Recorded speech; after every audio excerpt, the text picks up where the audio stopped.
নমস্কার, আমি অরিজিৎ ভট্টাচার্য, নিখোঁজ শর্ট ফিল্মের ডিরেক্টর এবং সমিত চরিত্রের অভিনেতা।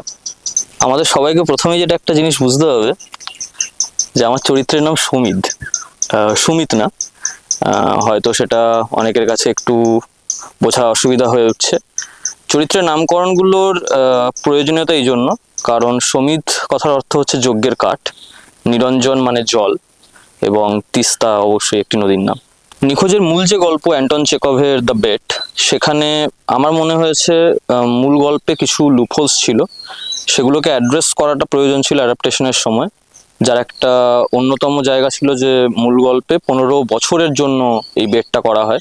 আমার মনে হয়েছিল এটা একটু আনরিয়ালিস্টিক হয়ে যাবে আজকের দিনে দাঁড়িয়ে একটা মানুষকে 15 বছরের জন্য ঘরের মধ্যে বন্দি রাখার পুরো আইডিয়াটা। আর ঠিক সেই জায়গাতেই কোভিড লকডাউনের প্ল্যানটা আসে।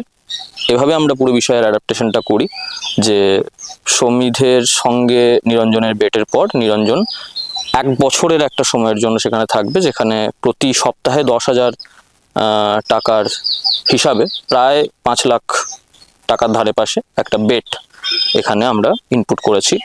নিরঞ্জনের চরিত্র চাষবাস বেছে নেয় শেষ অবধি নিজের মাটির কাছাকাছি থাকার একটা আর্জ থেকে। আমার মনে হয়েছে সেটা সব থেকে বেশি ন্যাচারাল, কারণ যাযাবর হয়ে পড়তেও একটা নির্ভরশীলতার প্রয়োজন হয় মানুষের কাছে, তার কাছে থাকার জায়গার জন্য।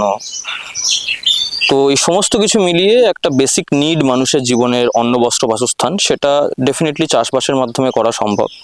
এবং নিরঞ্জন নিজের জন্য একটা এমন জায়গাও চেয়েছে যেখানে তাকে কঙ্কালসার চেহারাগুলোর থেকে, তার যে শহুরে বড় হয়ে ওঠা, সেখান থেকে সে নিজেকে ডিট্যাচ করে রাখতে পারবে। আমার মনে হয়েছে সেই জায়গা থেকে ন্যাচারালি চাষবাসের মানে অপশনটা খুব ভায়াবল হয়। আর আরও যেটা ইম্পর্টেন্ট আমার মনে হয়েছে আমার নিজের ফিলোসফি থেকে, সেটা হচ্ছে পৃথিবীতে এত লক্ষ কোটি স্পিসিসের মধ্যে শুধুমাত্র মানুষের প্রয়োজন হয় বেঁচে থাকার জন্য টাকার আলাদা করে একটা জিনিসের, সেখানে চাষবাস জিনিসটা নিজের অন্ততপক্ষে বেঁচে থাকার ক্ষেত্রে অনেক বেশি সেলফ সাস্টেনেবল বলে আমার মনে হয়। তো আমার মনে হয়েছে ন্যাচারালি নিরঞ্জন সেখানে চাষবাসটা বেছে নেবে। অডিয়েন্স তো নিজের মতো করে ভাববেন ডেফিনেটলি। দর্শকদের রেসপন্স এক কথায় ওভারওয়েলমিং। আমরা সবাই খুবই খুশি হয়েছি। অন্ততপক্ষে আমাদের যে উদ্দেশ্যটা ছিল যে সমস্ত মানুষদের কাছে পৌঁছানো এবং গল্পের যে মূল মেসেজ সেটাকে ডেলিভার করা, আমার মনে হয় সেটা আমরা করতে পেরেছি। মানুষ সেটা রিলেট করতে পেরেছেন। আমরা সে ধরনের রিভিউ পেয়েছি এবং ফিডব্যাকও পেয়েছি।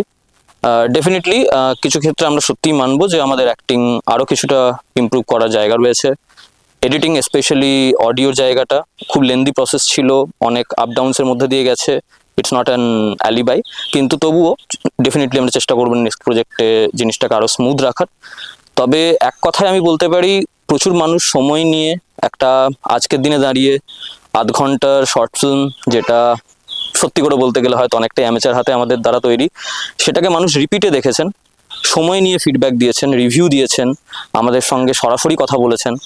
আমরা অভিভূত। ডেফিনেটলি এটা আমাদেরকে পরের প্রজেক্টের জন্য আরও বেশি উদ্বুদ্ধ করবে। Thank you.